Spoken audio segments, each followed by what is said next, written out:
When I say who's the master, you say show no. What's going on, everybody? Shut Up the King here. How's everybody doing? Here to do a review for Ultimate Spider-Man episode 10 and 11. It's actually been quite some time since I've done a review for Ultimate Spider-Man. It's actually, the show had been on hiatus for a few weeks. They actually have already aired like 3 episodes, so this review will be for episodes 10 and 11, and I will also be doing a review for episode 12 as well. But there is a lot to cover, so let's just jump into this review. Episode 10 we'll start off with, of course, and actually before I get started, let me just say I have been really apprehensive about this show for a while now. It's kind of had some high moments, some low moments, it's been fluctuating for me. Personally, this is an actual show that I have been struggling to enjoy. The direction they decided to go with this series of Spider-Man was not something that I particularly enjoyed. The inner monologuing, the whole Deadpool effect they've been using, the cheesy, attachments they've been giving Spider-Man, even down to the voice of, the character of Spider-Man. I've always had issues with, just little minor things. But I have to say, episodes 10 and 11 have actually surprised me. I think back to back, they've probably been some of the most solid episodes I've seen this season. And that, to me, is very, it's shocking. It also shows me from the things that I've seen that the writers are actually listening and they're actually, hearing out some of the issues with the show and trying to fix them, but still trying to keep their original integrity of what they wanted the show to be intact. Episode 10 is another team-up episode, and it's actually him teaming up with Wolverine. Now, at first, again, I'm like, Wolverine on this kind of show? I wasn't feeling it at all. I was like, I could see Iron Man, I could see Captain America or whoever. I could kind of see the Hulk again, but definitely not Wolverine. So I'm just like, Wolverine doesn't work well and cartoonish. I mean, understandably, it's a cartoon, but very immature TV show as Ultimate Spider-Man is. It's the potty jokes, the whole kitty stuff. But I was pleasantly surprised overall with the episode. Basically, the episode starts off with Wolverine and Spider-Man battling it out. There is I'm trying to remember who they were actually fighting at first. Well, actually, you know what? I remember now. They were fighting some, I've never heard of the guy before. He had some hypnosis powers. He was, controlling people and trying to, have them steal money from a bank. Wolverine tried to deal out his own brand of justice, basically just trying to kill everything in sight. Spider-Man, of course, was rescuing all the people from Wolverine and the enemy. Eventually, the guy gets beat, but as a parting gift as he's being taken away, he uses his powers to switch the bodies of Spider-Man and Wolverine. So Peter Parker is down in Wolverine's body, and Wolverine is in Spider-Man's body, and then hilarity ensues. So basically, it's an episode because essentially the whole premise of the episode is Wolverine didn't know who Spider-Man was, didn't like him, thought he was not ready for the big boy league, and Spider-Man thought that Wolverine was just an angry jerk who just wanted to kill everybody and actually didn't know the first thing about being a hero. So basically it was kind of like that whole Parent Trap thing where they switch bodies and doing so you learn more about the other person and blah, blah, blah. Again, it's the same premise done in cartoon Spider-Man form.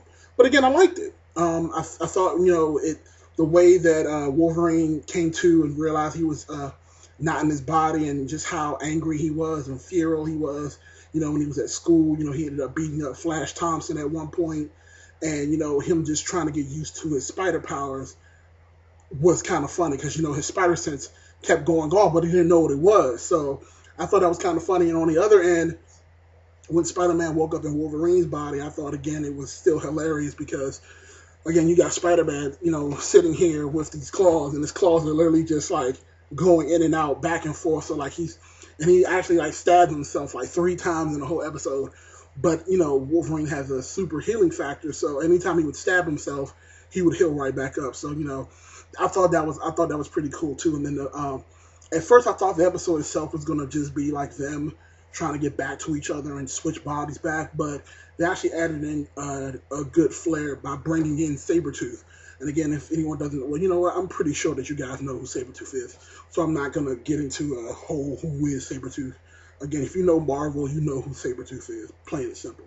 If you know Wolverine, you know Sabretooth. So Sabretooth shows up, tries to kill Wolverine, and, you know, Spider-Man is trying to tell him, look, I'm not Logan, I'm Spider-Man, I'm somebody else, I'm not the right guy. And, you know, he's attacking him, and he's, like, punching through the wall and getting his claws stuck, and they're, like, fighting all over the city.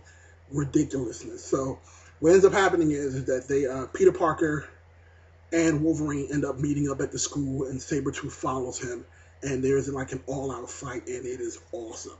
Like, some of the best choreographing that I've seen in this show so far. Just how Wolverine was getting used to Spider-Man's body and literally trying to, like, beat the crap out of Sabretooth in the middle of the city. And, like, Spider-Man's like, look, you have to go put your suit on. People cannot know that I can do this kind of stuff. And Wolverine's like, no, I'm not going to do that, whatever. So Spider-Man literally had to threaten to shave his body completely if he didn't go put the suit on. And that's what Wolverine ended up doing. So Wolverine does end up putting on a suit, and they end up beating Sabretooth together. Overall, it was a solid episode. I definitely enjoyed the elements they put into the show. Again, and one other thing that I did enjoy is one of the things I asked for is less use of the team-ups. The team-ups, to me, were not that big of a deal. I didn't enjoy them as much as everybody else did. I didn't exactly hate them, but I kind of felt like there were a certain situation where this is a Spider-Man show. We want to see Spider-Man. We don't want to see Iron Fist and, you know, Tiger and Nova and all of them every time he fights somebody. Don't want to see that. So they definitely, you know, they had their elements in the show, but overall it was just Spider-Man and Wolverine, and I enjoyed that. So overall, that episode probably got about a 3.5 from me out of 5. Again, I definitely enjoyed that episode, and then we'll move on to episode 11, which was Venom. Now, there is a pattern that I'm noticing about this show. I mean, when you're being smart at the end of the day, it makes sense. When you think about Spider-Man, and you think about the exact opposite of Spider-Man, you think Venom. Now, Venom is probably the biggest draw that this show has. This is probably the fourth. Yeah, I think this has probably been about the fourth episode with Venom in it, and every episode that he's been in, it's been solid. So again, I don't blame them for throwing Venom in there constantly, because again, every episode they've had Venom in has been solid, and they know how to do Venom. It's the big Venom. This Venom is actually even more dangerous than the ones from like the '90s Spider-Man show, because I feel like he uses his tendrils more. Like it's more of it feels more like a symbiote. Like, I don't know if you guys remember from the '90s Spider-Man. Literally, Venom was a evil version of Spider-Man. You know, he used webs just like Spider-Man did, but his was stronger.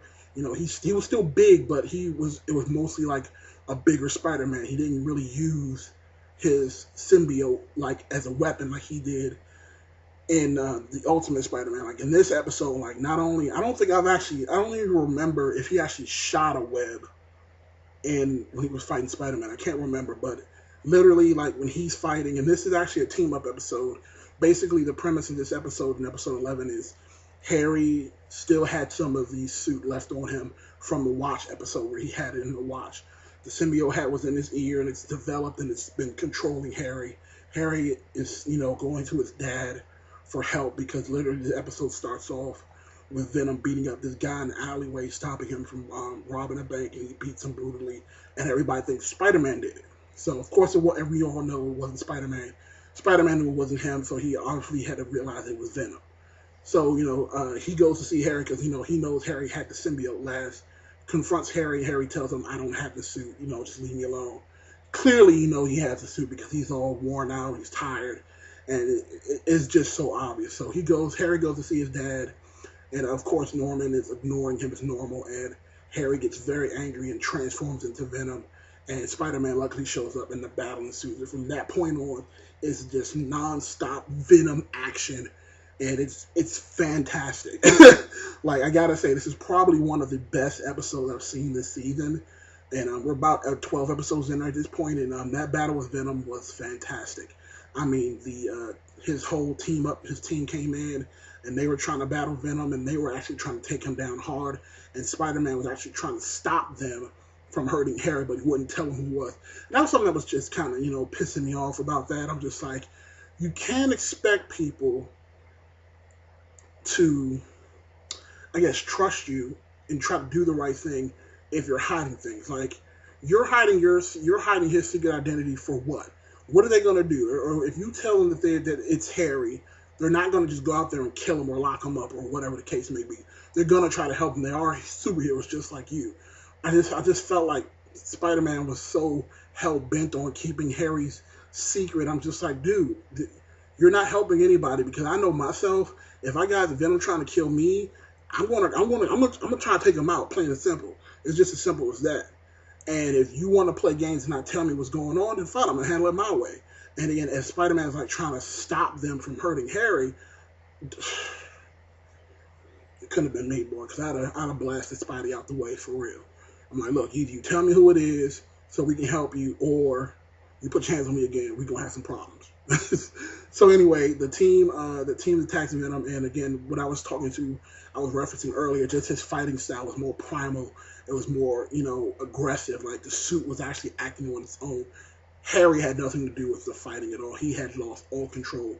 It was the symbiote, and the symbiote was grabbing people. Like, he had his hands, and the symbiote was jumping out and grabbing and throwing people all over the place, and they were blasting. I mean, it was just like, it was great. I'll put it to you like that. It was a solid episode. In the end, Spider-Man, he finally tells the team, hey, look, this is Harry. You have to understand why I did what I did. They agreed, they understood, and they teamed up together, fought Venom again. Spider-Man had created an antidote he called it anti-venom, and he injected it into Harry. The symbiote dissolved. They saved Harry.